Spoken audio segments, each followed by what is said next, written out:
بسم اللہ الرحمن الرحیم۔ السلام علیکم، آپ دیکھ رہے ہیں الف نیوز اور میں ہوں آپ کے ساتھ ماجد علی۔ شامل کرتے ہیں پاکستان اور دنیا بھر سے one line headlines. Donald Trump نے مشرق وسطیٰ کا تنازع اور یوکرین جنگ روکنے کا اعلان کر دیا۔ نو منتخب امریکی صدر ڈونلڈ ٹرمپ نے مشرق وسطیٰ کا تنازع اور یوکرین جنگ روکنے کا اعلان کر دیا ہے۔ تفصیلات کے مطابق امریکہ کے نئے صدر ڈونلڈ ٹرمپ نے اتوار کے روز تصدیق کی ہے کہ وہ مشرق وسطیٰ میں افراتفری اور یوکرین میں جنگ کو روکنے کے لیے کام کر رہے ہیں۔ انہوں نے کہا کہ امریکہ غیر ملکی جنگوں میں شامل ہونا بند کر دے گا۔ اگر میں صدر ہوتا تو یوکرین جنگ اور 7 اکتوبر کا واقعہ نہ ہوتا۔ میں روسی صدر ولادیمیر پوٹن سے ملاقات ضرور کروں گا۔ ڈونلڈ ٹرمپ نے تقریر میں کہا کہ واشنگٹن میں بڑی تبدیلیاں کریں گے اور نئے عہدے داروں کی نامزدگی کے لیے کانگریس میں ریپبلکن کی اکثریت ان کی حمایت کرتی ہے۔ اسرائیلی افواج حوثیوں کے خلاف پرعزم ہیں، وزیراعظم نیتن یاہو۔ اسرائیلی وزیراعظم نیتن یاہو نے خبردار کرتے ہوئے کہا ہے کہ حوثیوں کے تل ابیب پر میزائل حملوں کا جواب دینے کے لیے اسرائیل تیار ہے اور ایرانی حمایت یافتہ آخری باقی رہ گئی برائی کا بھی خاتمہ کر دیں گے۔ غیر ملکی خبرساں ادارے کی رپورٹ کے مطابق ایک گفتگو میں نیتن یاہو نے کہا کہ جیسے ہم نے ایران کے دہشت گردی کے حامی گروہوں کو نشانہ بنایا ہے، ہم اسی طرح صفائی کے ساتھ حوثیوں کو بھی نشانہ بنائیں گے۔ یمن پر امریکی فضائی حملے عالمی قوانین کی خلاف ورزی ہیں۔ ایران نے امریکہ کی جانب سے یمن پر کیے جانے والے جارحانہ حملوں کو عالمی قوانین کی خلاف ورزی قرار دے دیا۔ ایرانی وزارت خارجہ کے ترجمان اسماعیل بقائی نے اتوار کے روز اپنے بیان میں یمنی عوام کی فلسطینیوں کے ساتھ یکجہتی کو سراہا اور یمن میں جاری امریکی فضائی حملوں کی مذمت کرتے ہوئے کہا کہ یمن پر امریکہ کے مسلسل اور جارحانہ حملے بین الاقوامی قوانین اور اقوام متحدہ کے چارٹر کے اصولوں اور قواعد کی کھلم کھلا خلاف ورزی ہیں۔ ان کا مزید کہنا تھا کہ یہ حملے انٹرنیشنل ہیومینٹیرین لا کے قوانین اور اصولوں کی بھی خلاف ورزی ہیں اور جنگی جرائم کی ایک مثال ہیں۔ الجولانی کی سعودی عرب اور ترک وفود سے ملاقات، عالمی پابندیاں ختم کرنے پر زور۔ شام کے نئے رہنما حیات التحریر کے سربراہ احمد الشرع المعروف ابو محمد الجولانی سے سعودی اور ترک وفود کی ملاقات۔ دمشق کے صدارتی محل میں ہونے والی اس ملاقات میں تحریر الشام پر عائد عالمی پابندیاں ختم کرنے پر زور دیا گیا۔ عالمی خبرساں ادارے کی رپورٹ کے مطابق سعودی وفد سے ہونے والی ملاقاتوں کے حوالے سے تفصیلات سامنے نہیں آئیں۔ دونوں ممالک کی جانب سے کوئی باضابطہ بیان جاری نہیں کیا گیا۔ تاہم ملاقات میں شام میں سعودی سفارت خانے کو دوبارہ کھولنے اور مستقبل کی شامی حکومت کو سعودی حمایت کے معاملات پر بات چیت کی گئی۔ اسرائیلی فورسز کا فضائی حملہ، ایک ہی خاندان کے 7 بچوں سمیت 12 فلسطینی شہید۔ غزہ میں اسرائیلی فورسز کے وحشیانہ حملے جاری ہیں۔ صہیونی فوج کھنڈر بنے غزہ کو قبرستان بنانے پر تل گئی۔ اسرائیلی فورسز کے حملوں میں 24 گھنٹوں میں مزید 32 فلسطینی شہید جبکہ 54 زخمی ہو گئے۔ جبالیہ میں اسرائیلی فضائی حملوں میں ایک ہی خاندان کے 7 بچوں سمیت 12 فلسطینی شہید ہو گئے۔ شہداء کی مجموعی تعداد 45,260 ہو گئی۔ 1,07,627 فلسطینی زخمی ہو چکے ہیں۔ اسرائیلی فورسز نے کمال عدوان ہسپتال پر بھی مزید حملے شروع کر دیے۔ ہسپتال کی عمارت کو بارود سے اڑانے کی دھمکی دی گئی ہے۔ سعودی عرب نے 3 سال بعد افغانستان میں اپنا سفارت خانہ دوبارہ کھول دیا۔ عرب میڈیا کی رپورٹ کے مطابق سعودی سفارت خانے گزشتہ روز 22 دسمبر سے اپنی سفارتی سرگرمیوں کا دوبارہ آغاز کر دیا۔ سعودی عرب نے سنگین حالات کے باعث اگست 2021 میں مشن واپس بلا لیا تھا، لیکن اب مشن نے قابل عمل سفارتی سرگرمیاں دوبارہ بحال کر دی ہیں۔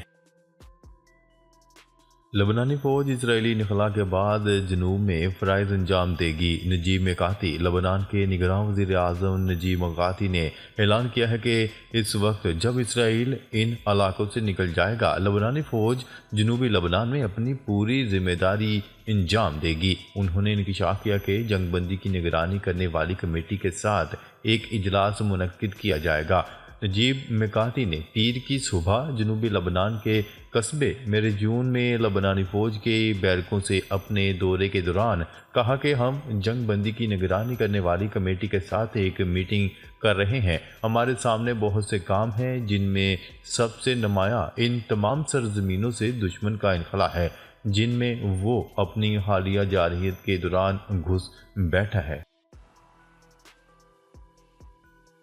متحدہ عرب امارات کا دوسرا بحری جہاز 3000 ٹن امدادی سامان لے کر بیروت روانہ۔ متحدہ عرب امارات نے دوسرا بحری جہاز لبنان کے لیے روانہ کر دیا جس پر 3000 ٹن امدادی سامان لدا ہے۔ مقامی میڈیا کی رپورٹ کے مطابق بحری جہاز جبل علی پورٹ سے بیروت کے لیے روانہ کیا گیا جو متحدہ عرب امارات کی جانب سے اس سال اکتوبر میں لبنانی متاثرین کے لیے شروع کی جانے والی مہم کا حصہ ہے۔ حسن نصر اللہ نے پیجر دھماکوں کو اپنی آنکھوں سے دیکھا، اسرائیلی جاسوس کا دعویٰ۔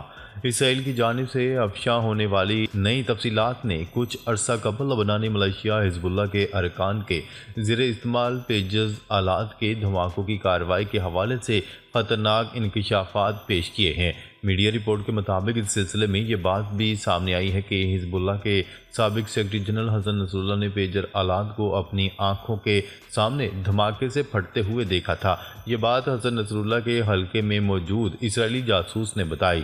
اس کے مطابق حزب اللہ کے سابق سربراہ نے جب اپنے کمرے میں پیجر آلات کے ذریعے اپنے کارکنان کو تکلیف میں مبتلا ہوتے دیکھا تو اسے موساد کی اس خفیہ کارروائی سے شدید خوف محسوس ہوا۔ بنگلہ دیش کی سابق وزیر اعظم شیخ حسینہ واجد کی کابینہ کے ارکان اور مشیر سمیت مزید 8 افراد گرفتار۔ بنگلہ دیشی حکام نے سابق وزیر اعظم شیخ حسینہ واجد کی کابینہ کے ارکان اور مشیروں سمیت مزید افراد کو گرفتار کر لیا۔ ڈھاکہ ٹریبیونل کی رپورٹ کے مطابق تفتیشی افسران نے ملزمان کو پیر کو ڈھاکہ کی عدالت میں پیش کیا۔ سابق وزیر اعظم شیخ حسینہ واجد کے مشیر برائے پرائیویٹ سیکٹر سلمان ایف رحمان کو سابق حکومت کے خلاف احتجاج کے حوالے سے 4 الگ الگ مقدمات میں گرفتار کیا گیا ہے۔ ایران روس آئندہ سال جنوری میں جامع تعاون کے معاہدے پر دستخط کرنے جا رہے ہیں۔ ترجمان ایرانی وزارت خارجہ۔ ایرانی وزارت خارجہ کے ترجمان اسماعیل نے کہا ہے کہ ممکنہ طور پر ایران اور روس جنوری 2025 کے وسط میں جامع تعاون کے معاہدے پر دستخط کر سکتے ہیں۔ روسی خبرساں ادارے تاس کی رپورٹ کے مطابق انہوں نے پریس کانفرنس کے دوران ایران روس شراکت داری کے معاہدوں پر دستخط کے حوالے سے ایک سوال کے جواب میں کہا کہ یہ معاہدہ آئندہ 2 طرفہ میٹنگ میں کیا جائے گا۔ ڈونلڈ ٹرمپ کا عہدہ سنبھالنے کے فوری بعد خواجہ سراؤں کو امریکہ کی مسلح افواج اور اسکولوں سے نکالنے کا اعلان۔ نومنتخب امریکی صدر ڈونلڈ ٹرمپ نے اعلان کیا ہے کہ وہ اپنا عہدہ سنبھالنے کے فوری بعد خواجہ سراؤں کو امریکہ کی مسلح افواج اور اسکولوں سے نکال دیں گے۔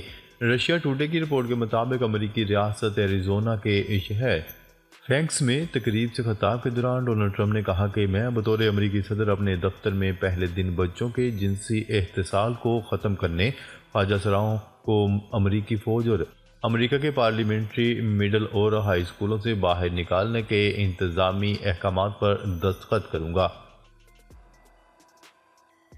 ریلوے اسٹیشن کی چھت گرنے کا معاملہ سربیا میں ہزاروں افراد حکومت کے خلاف سڑکوں پر نکل آئے۔ غیر ملکی خبرساں ادارے کی رپورٹ کے مطابق گزشتہ روز سربیا کے دارالحکومت البغداد میں ہزاروں افراد سڑکوں پر نکل آئے اور انہوں نے نومبر میں ریلوے اسٹیشن کی چھت کا ایک حصہ گرنے کے واقعے میں ہلاکتوں پر صدر الیگزینڈر اور ان کی حکمران جماعت کے خلاف احتجاج کیا۔ ایجنٹوں کے ذریعے بیرون ملک جانے والے 5000 پاکستانی یورپ میں لاپتہ۔ ایجنٹوں کے ذریعے بیرون ملک جانے والے 5000 پاکستانی یورپ میں لاپتہ ہو گئے ہیں۔ خاطر خواہ کارروائی نہ ہونے کے بعد انسانی سمگلرز کا دھندا کھلے عام جاری ہے۔ بیرون ملک بھجوانے کے جھانسے میں لا کر انسانی سمگلرز نے ہزاروں ماؤں کے جگر گوشوں اور ہزاروں خواتین کے سہاگ چھین لیے ہیں، لیکن ان اسمگلروں کو انجام تک نہیں پہنچایا جا سکا۔ 6 سال پہلے احتشام نامی نوجوان 20 سال کی عمر میں چھوٹا سا بیگ لے کر اپنی بیوہ ماں کو یہ بتا کر گھر سے نکلا تھا کہ وہ دفتر میں میٹنگ کے لیے جا رہا ہے۔ تاہم اس کی بیوہ ماں بیٹے کے انتظار میں آج بھی گھر کی دہلیز کی طرف دیکھ رہی ہے، لیکن بیٹا زندہ بھی ہے یا نہیں یہ نہیں معلوم۔ ناظرین، اب تک کے لیے اتنا ہی۔ مزید خبریں لے کر بہت جلد آپ کی خدمت میں حاضر ہوں گے، تب تک کے لیے اپنا خیال رکھیے گا۔ اللہ نگہبان۔